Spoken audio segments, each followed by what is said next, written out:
قابل سب احترام بزرگوں، جوانوں،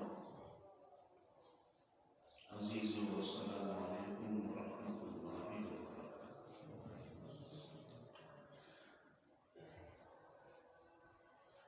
جمعۃ المبارک کی پچھلی نشست میں سورہ النحل سے قرآن حکیم کی کچھ آیات کا انتخاب کر کے ان کی روشنی میں دعوت فکر دی گئی تاکہ ہمارے لیے اللہ بزرگ و برتر کی نعمتوں کو استعمال کرنا اور پھر اس کے بعد ان کے شکر گزار بندے بن جانا آسان ہو جائے۔ تو جہاں سلسلہ کلام اختتام کو پہنچا تھا وہاں سے ہی آگے قرآن حکیم کی آیات اور ان کے دامن میں موجود رب تعالیٰ کا پیغام اپنے بندوں کے نام کیا ہے اس کا جائزہ لیتے ہیں۔ ارشاد ہوا کہ اللہ کی نعمتوں کو اگر آپ شمار کرنا چاہو گے تو شمار نہیں کر سکتے، تو لہٰذا نعمتیں بہت زیادہ ہیں جن کا تم استعمال کرتے ہو، کئی نعمتیں ایسی ہیں جن کا تم شکر ادا نہیں کر سکتے، لہٰذا اللہ سے معافی مانگتے رہو، وہ غفور بھی ہے، وہ رحیم بھی ہے۔ اور اللہ وہ ذات ہے وَاللَّهُ يَعْلَمُ مَا تُسِرُّونَ وَمَا تُعْلِنُونَ، جو تمہارے ظاہر اور چھپے ہر بات کو جانتا ہے، کھلی اور چھپی ہر بات کو جانتا ہے۔ اللہ سے کچھ نہیں چھپا سکتا، تمہارے دل کے رازوں کو بھی جانتا ہے، تمہارے ظاہر کی، تمہاری زبان سے نکلے ہوئے الفاظ اور ان کی حقیقت کو بھی جانتا ہے، تمہاری سوچ اور فکر اور ارادوں کو بھی جانتا ہے۔ مخلوق سے بہت کچھ چھپا سکتے ہو، اللہ سے کچھ بھی چھپا نہیں سکتے۔ تو فرمایا جب نعمتیں اسی اللہ کی تم استعمال کرتے ہو، رزق اسی کا کھاتے ہو، اسی کے سمندروں میں تجارت کرتے ہو، چلتے ہو، سفر کرتے ہو، شہد اور مشروبات اسی کے فضل سے تیار شدہ تم استعمال کرتے ہو، تو پھر حق ہے نا کہ تم اسی ذات کے علاوہ جو یہ سب کام کرتی ہے کسی اور کی عبادت نہ کرو۔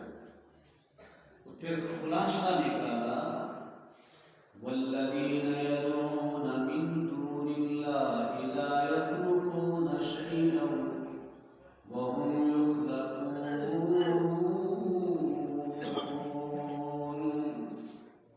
پھر لوگوں کو کیا ہو گیا ہے کہ لوگ انہیں پکارتے ہیں اللہ کو چھوڑ کر جو خود پیدا کیے گئے ہیں اور وہ خود کچھ پیدا کر نہیں سکتے۔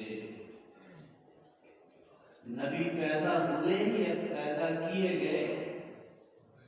پیدا کیے گئے، خود پیدا کوئی نہیں کر سکتا۔ انبیاء، اولیاء، صالحین امت، شہداء اسلام، یہ جتنے بھی اہل اللہ ہیں یہ خود پیدا ہوئے ہیں، اللہ کی مرضی سے پیدا ہوئے ہیں، ان کو اللہ نے پیدا کیا ہے، یہ کسی کو پیدا بولو۔ انبیاء علیہ السلام کی جھولیاں اولاد سے خالی رہی ہیں اور نبی اپنے اللہ سے اولاد مانگتے ہوئے نظر آئے ہیں۔ دنیا کو تصور دیا ہے کہ پھر شرک اور یہ جو بت پرستی ہے اور یہ اللہ کو چھوڑ کر غیر اللہ کی پوجا ہے، یہ تمہارے لیے جائز نہیں۔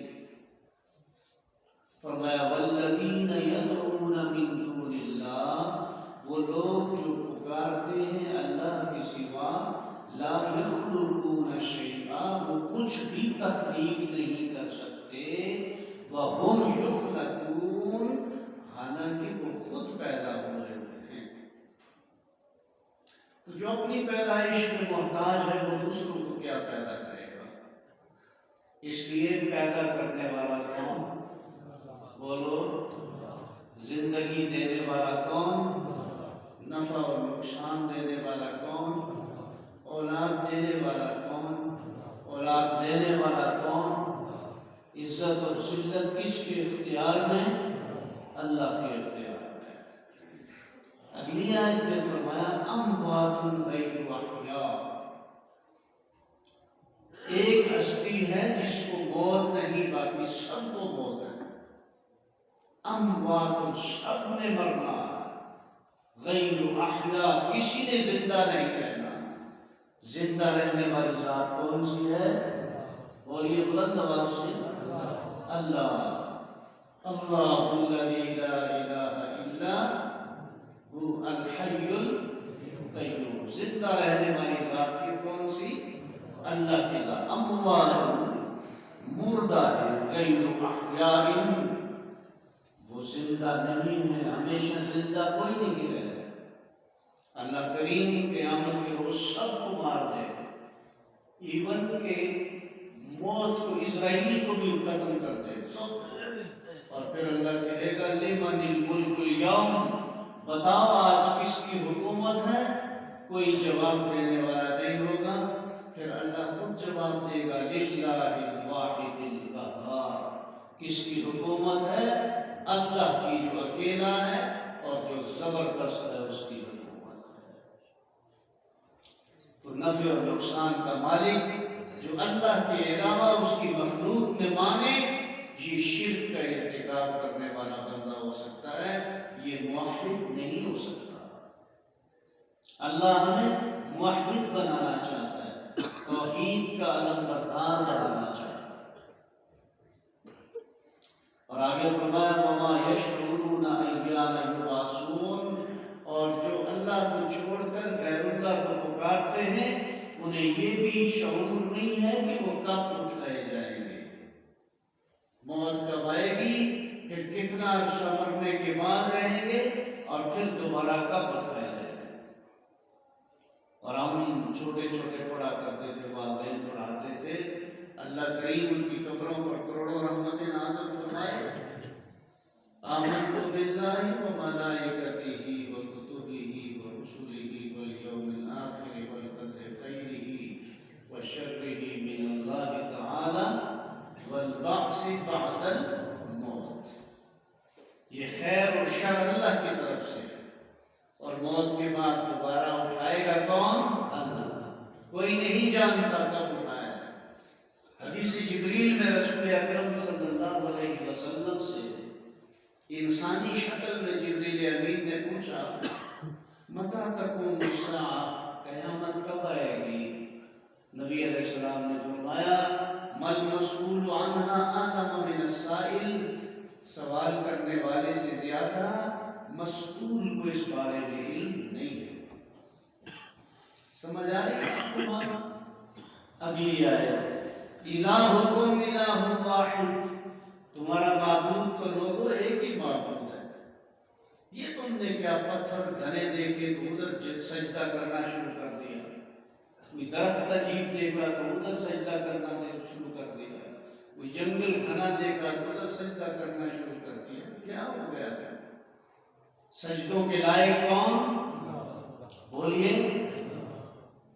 فَالَّذِينَ لَا يُؤْمِنُونَ بِالْآخِرَةِ، وہ لوگ جو آخرت پر ایمان نہیں رکھتے، وہ لوگ جو آخرت پر ایمان نہیں رکھتے، قُلُوبُهُمْ مُنْكِرَةٌ، وجہ بتائی ہے۔ آخرت کو کون نہیں مانتا؟ لوگ کہتے ہیں بھائی وہی جہان میٹھا تھے اگلا کس ڈٹھا، یہ لوگ کہتے ہیں۔ تو یہ وہ بات کہتا ہے وہ بندہ قلوبہم منکرۃ، جن کے قلوب، جن کے دل منکر ہو گئے ہیں، وہ یہ باتیں کرتے ہیں، یہ تبصرے کرتے ہیں اگلا جہان دیکھا جائے گا۔ جی اب منکر دل کس کا ہے؟ فرمایا جس انسان کے دل میں انکار رچ بس جائے کہ نہیں ماننا ہے، نہیں ماننا، نہیں ماننا، نہیں ماننا، اور وہ جب انکار رچ بس جاتا ہے تو پھر وہ حق کی بات کو قبول کرنے سے انکار کر دیتا، اور پھر وہ سچائی اور امانت اور دیانت اور رب العالمین کی بارگاہ میں دوبارہ اٹھنا، اس بات کو وہ قبول کرنے سے بے بسی کا اظہار کر دیتا ہے، میں نہیں مانتا۔ تو آخرت پر ایمان وہ لوگ نہیں رکھتے جن کے دل انکار رچ بس گیا ہے، جن کے دلوں میں۔ اللہ ہمارے دلوں کو اس انکار کی کیفیت سے بچا لے، اور جن کے دلوں میں انکار نہیں ہوتا وہ حق کی بات، وہ سچ کی بات، وہ عدل کی بات، وہ انصاف کی بات، وہ جب بھی سنتے ہیں نصیحت کی بات اس کو قبول کر لیتے ہیں، اور جن کے دلوں میں حق نہیں آ سکتا ان کے دل حق کے قبول کرنے سے انکار کر دیتے ہیں۔ اور فرمایا یہ مہر زدہ دل ہے، یہ مہر زدہ دل ہے، اب ان کے دلوں میں گمراہی اور تاریکی نے مکمل دینے ڈال لیے ہیں، اب یہ ہدایت کی روشنی اور نور کو کسی صورت اپنے اندر نہیں آنے دیتے۔ برتن گندا ہو تو اس میں دودھ ڈالو تو دودھ کچھ دیر کے بعد نکالو تو پھٹ جاتا ہے، ایسا ہی ہوتا ہے۔ تو ان کے دل گندے ہو گئے ہیں۔ آگے اللہ تعالیٰ نے فرمایا وَهُمْ مُسْتَكْبِرُونَ، اور یہ دل منکر کب ہو جاتے ہیں؟ جب انسان کے اندر تکبر آ جاتا ہے، تکبر، وَهُمْ مُسْتَكْبِرُونَ، یہ لوگ تکبر کرنے لگ جاتے ہیں، اور تکبر نے ہی تو شیطان کا بیڑا غرق کیا تھا، اس کو ہدایت سے محروم کیا تھا۔ اللہ تعالیٰ نے کہا اسجدوا لآدم، سجدہ کرو، سب نے سجدہ کیا الا ابلیس، اس نے انکار کیا، ابا، انکار کیا، واستکبر، اور تکبر کیا، وکان من الکافرین، اور کافروں میں سے ہو گیا۔ تو انکار کا سبب تکبر ہے، اور تکبر جہاں آتا ہے وہاں دل سخت ہو جاتے ہیں، اور دل سخت حق کو قبول نہیں کرتے، پھر حق پیش کرنے والا نبی بھی ہو تو اس پر پتھر مارنے کے لیے انسان آمادہ ہو جاتا ہے۔ دل منکر ہو جاتا ہے تو حق پیش کرنے والا پیغمبر ہو اس کے راستے میں لوگ کانٹے بچھاتے ہیں، اور دل جب منکر ہو جاتا ہے تو حق کا اعلان کرنے والا نبیوں کا امام ہو تو لوگ اس کے لیے عرصہ حیات اتنا تنگ کر دیتے ہیں کہ بالآخر قتل کے منصوبے بناتے ہیں، پیغمبر کو اپنا شہر آبائی چھوڑنا پڑتا ہے۔ یہ کب ہوتا ہے؟ جب لوگوں کے دل کیا ہو جاتے ہیں؟ منکر ہو جاتے ہیں۔ بولو نا، قرآن حکیم کی اس طرح ہے کہ دل منکر ہوتے ہیں، بندہ اللہ یوم آخرت کو نہیں مانتا، اور دل منکر کب ہوتے ہیں؟ جب انسان کے اندر تکبر آ جاتا ہے۔ اللہ اس تکبر سے بچائے۔ اللہ تعالیٰ نے حدیث قدسی میں ارشاد فرمایا کہ تکبر میری چادر ہے، جو اس کو لینا چاہے گا تو اس کی گردن مروڑ کے رکھوں گا۔ یہ میری غیرت کا مسئلہ ہے، یہ میری غیرت کا مسئلہ ہے۔ جس کو سوال ہونا ہے اس کو تو حق ہی نہیں ہے کہ وہ تکبر کرے۔ تکبر کا، بڑائی کا اسے اختیار ہے جس پہ کبھی کوئی سوال نہیں ہے، اور وہ اللہ رب العالمین ہے۔ اگلی بات دیکھیں، فرمایا لا جرم، یہ تو پکی بات ہے، یقینی بات ہے، ان اللہ یعلم ما یسرون وما یعلنون، اللہ جانتا ہے جو وہ چھپاتے ہیں اور جس کا وہ اعلان کرتے ہیں۔ سب کو پتہ ہے، منافقین جو ظاہر رکھتے تھے، جو اندر رکھتے تھے، کافر جو ظاہر رکھتے تھے، جو اپنے دلوں میں رکھتے تھے، اس کو جاننے والا کون تھا؟ اللہ۔ اللہ ہر ایک چیز کو جانتا ہے، اور فرمایا انہ لا یحب المستکبرین، اور یاد رکھو اللہ کو تکبر کرنے والوں کو کبھی پسند۔ تواضع سے گردن فیروزہ نکوست، کہا اللہ تواضع کو پسند کرتا ہے، انکساری کو پسند کرتا ہے، تکبر اور غرور کو اللہ پسند نہیں کرتا۔ اور بندے کے پاس کچھ ہو گھمانڈ کرنے کے لیے، پھر بندہ گھمانڈ نہ کرے، اس کو کمال کہتے ہیں۔ بندے کے پاس تکبر کے لیے، گردن اکڑانے کے لیے کچھ ہو ہی نہ اور بندہ عاجزی اختیار کرے، یہ عاجزی تو اس کی فطرت میں شامل ہے۔ تواضع ز گردن فیروزہ نکوست، گداگر تواضع کنی خوب اوست۔ کہا اگر گداگر تواضع کرے، بھکاری تواضع اور عاجزی اختیار کرے، یہ عاجزی تو بھکاری کی خوب ہے، عادت ہے۔ اگر وہ اکڑ کے مانگے گا تو کون کوئی اس کو کچھ دے گا؟ لیکن اگر کسی کے پاس مال بھی ہو، دولت بھی ہو، عہدے اور منصب بھی ہو، اقتدار بھی ہو، منصب بھی ہو، اور پھر جھک کے چل رہا ہو، اس کو کہتے ہیں تواضع۔ اور یہ اللہ کو کیا ہے؟ حضرت سلیمان علیہ السلام کے تخت کے متعلق کہا جاتا ہے کہ جب وہ اڑتا تھا، تخت تیار ہو کے جب وہ اڑتا تھا تو 6 لاکھ کرسیاں حضرت سلیمان علیہ السلام کے تخت پر رکھی ہوتی تھی، 6 لاکھ کرسیاں۔ اور سب سے قریب حضرت سلیمان علیہ السلام کی کرسی کے ان کے مقربین بیٹھتے تھے، اور اس کے بعد اسی طرح مرتبوں کے حساب سے لوگ بیٹھتے چلے جاتے تھے۔ اور جب تیار ہوتا تھا تخت تو پرندے ان کے سروں پر آ کر ہر بندے کے سر پر پر پھیلا دیتے تھے تاکہ سورج کی گرمی اللہ کے نیک بندوں کو ستائے اور پریشان نہ کرے۔ اور سلیمان علیہ السلام کا تخت 6 لاکھ ہم سفر لوگوں کو لے کر جب یہ اڑتا تھا تو سلیمان علیہ السلام نہ ادھر دیکھتے تھے پورے سفر میں، نہ ادھر دیکھتے تھے، سارے سفر میں اپنے سر کو یوں رکھتے تھے، رب اوزعنی ان اشکر نعمتک التی انعمت علی وعلی والدی۔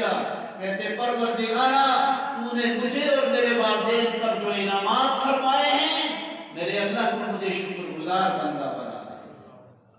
اور غدوها شہرن و رواحها شہرن، وہ تخت صبح 1 مہینے کی مسافت چلتا تھا، 12 بجے قید کرتے تھے، زور کے بعد پھر سفر کرتے تھے، شام تک پھر 1 مہینے کی مسافت، یومیہ 2 مہینوں کی مسافت کو تخت طے کیا کرتا تھا پرندوں کے سائے میں۔ اور 6 لاکھ، یہ ہوائی بیڑا تھا، ہوائی بیڑا۔ دنیا آج ہمیں دکھاتی ہے پاور اور طاقت، ہم جب اللہ کے تھے تو اللہ رب العالمین اس طرح بیڑے ہمارے لیے معطات کر لیتے تھے، مسخر کر لیتے تھے۔ اور جب ہم نے اللہ کی معیت، رفاقت اور اللہ سے پیار چھوڑا ہے، اللہ کی ہر مخلوق نے اپنی نگاہ سے ہمیں گرا دیا۔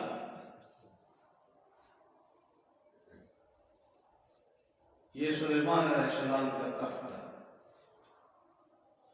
میرے بھائی اور میرے محترم بزرگوں، فرمایا انہ لا یحب المستکبرین، اللہ تکبر کرنے والوں کو پسند بولیے۔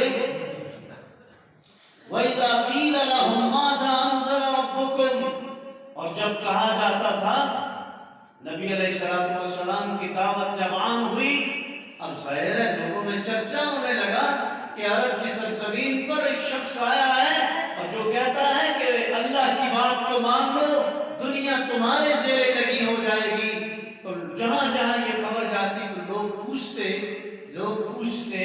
کہ وہ کیا کہتا ہے وہ شخص، اور اس کے اوپر وہ کہتے ہیں اگر اوپر سے کوئی کلام اتارا گیا آسمان سے تو وہ کیسا کلام ہے۔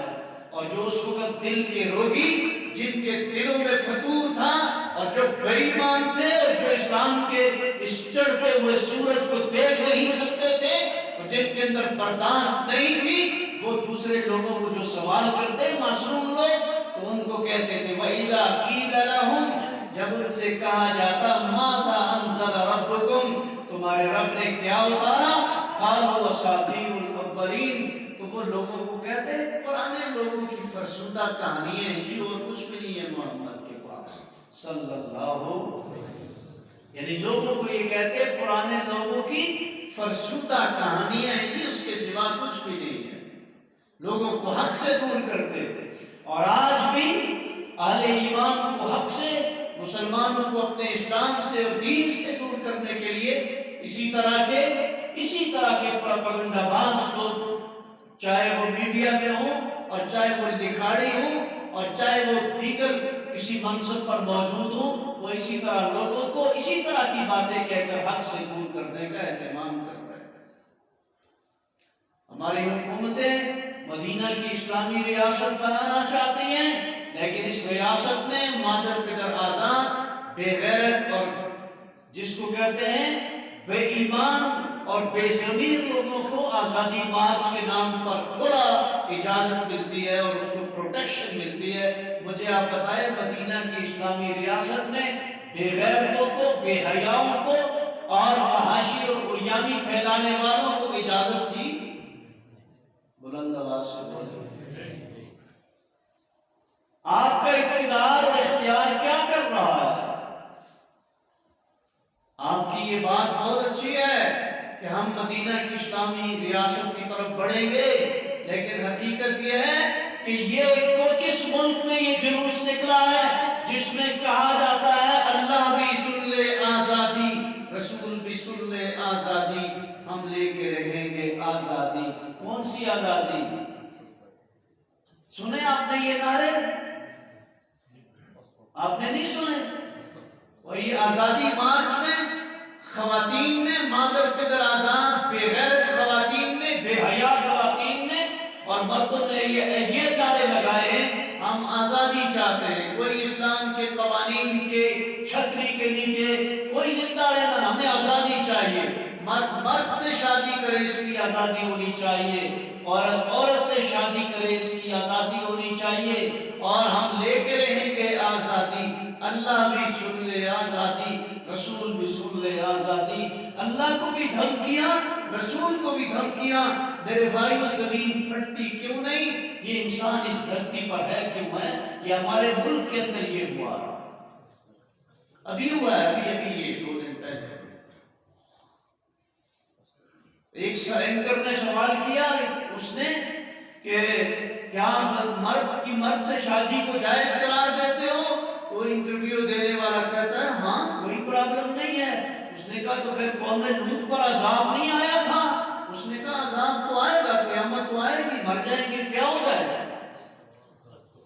یہ اس ملک کے اندر ہوتا ہے۔ میرے بھائیو ہم کہاں کھڑے ہیں؟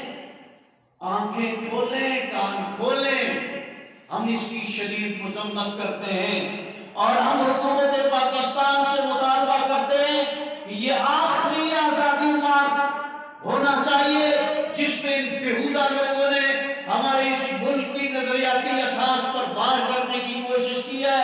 اس کے بعد اگر یہ آزادی مارچ کرنے کی کوشش کی تو اسلام کے متوالے شمع رسالت کے پروانے حیا کے نام پر اور ایمان کے نام پر انشاءاللہ میدان میں لبیک کہتے ہوئے اتریں گے اور دنیا کی کوئی طاقت پہ روک نہیں سکے گی انشاءاللہ۔ اترو گے انشاءاللہ؟ اسلام کے لیے اترو گے ہاتھ اٹھا کے؟ میرے بھائیو کیا تماشا لگا رکھا، اللہ کے عذاب کو دعوت، رسول اکرم صلی اللہ علیہ وسلم کی ناراضگی کو دعوت اور ظلم اور قہر کو دعوت، اللہ رب العالمین کی گرفت کو دعوت، یہ دے رہے ہیں کھلے عام اور حکومت کی پروٹیکشن میں۔ اور اگر اس کے مقابلے میں کوئی نیک عورتیں حجاب کے حوالے سے پردے کا شرم تم کو مگر نہیں آتی، یہ مسلمانوں کا ملک ہے، ادھر وہ آزادی مانگتی ہے اور یورپ میں اسی دن یورپ میں ہم نے دیکھا کہ لوگ حجاب باندھتے ہیں، حجاب، باقی غیر مسلم کئی حکومتیں بھی لوگوں میں اور ان کے کارندے حجاب باندھتے پھر رہے تھے۔ حجاب کرو، اسلام دنیا میں غالب آئے گا۔ میرے بھائیو میرا وجدان کہتا ہے اسلام دنیا میں غالب آئے گا، ضرور غالب آئے گا انشاءاللہ، لیکن اسلام شاید میرے اور آپ سے غالب نہ آئے۔ اسلام یورپ کے ان ممالک سے جو چائس کے ساتھ اور شعور کے ساتھ اسلام کو قبول کر رہے، اسلام شاید ان کے ذریعے اللہ غالب کر دے، اللہ قادر ہو جائے۔ لیکن آؤ عزم کریں کہ ہم اس بات میں پیچھے نہ رہیں، ہم اس میں پیچھے نہ رہیں، ہم اپنے اللہ کی محبت میں پیچھے نہ رہیں، ہم رسول اللہ کے پیار میں پیچھے نہ رہیں۔ اے اللہ ہمیں تو ان لوگوں میں شامل کر دے کہ سب سے پہلے اسلام کے پرچم کو کوئی سر بلند کرنے کے لیے ہاتھ اٹھے تو وہ ہاتھ ہمارا ہو۔ اللہ ہمیں ان میں شامل فرما دے اور اللہ ہمیں ان میں شامل نہ کرنا، وَلَا تَكُونُوا أَوَّلَ كَافِرٍ بِهِ۔ کفر کا پرچم کبھی بھی اسلام کے پرچم کے مقابلے میں سربلند نہیں رہنا چاہیے، اور اللہ اس پاکستان کو اسلام کا حقیقی قلعہ بنائے۔ جن مقاصد کے لیے یہ اسلام پاکستان بنایا گیا، اللہ ان مقاصد میں اس پاکستان کو کامیاب فرمائے، اور اللہ کریم دین و ایمان کے پرچم کو سربلند فرمائے۔ اللہ ہمیں دین اسلام کی خدمت کے لیے قبول فرمائے۔ اللہ جس طرح یہ لوگ، یہ بزرگ، یہ جوان، یہ بچے بڑے اپنے گھروں کو چھوڑ کر تیرے گھروں میں تیرے جمعہ کی ادائیگی کے لیے آتے ہیں، میرے مالک جب اسلام اور کفر کا مار کا بقا ہو، جب خیر اور شر کے درمیان جب لڑائی ہو، جب حق اور باطل کے درمیان میں گھمسان کا رنگ ہو، ربا تو ان سارے لوگوں کو حق کے پڑھنے میں ڈال دینا۔ ربنا تقبل منا انك انت السميع العليم وتب علينا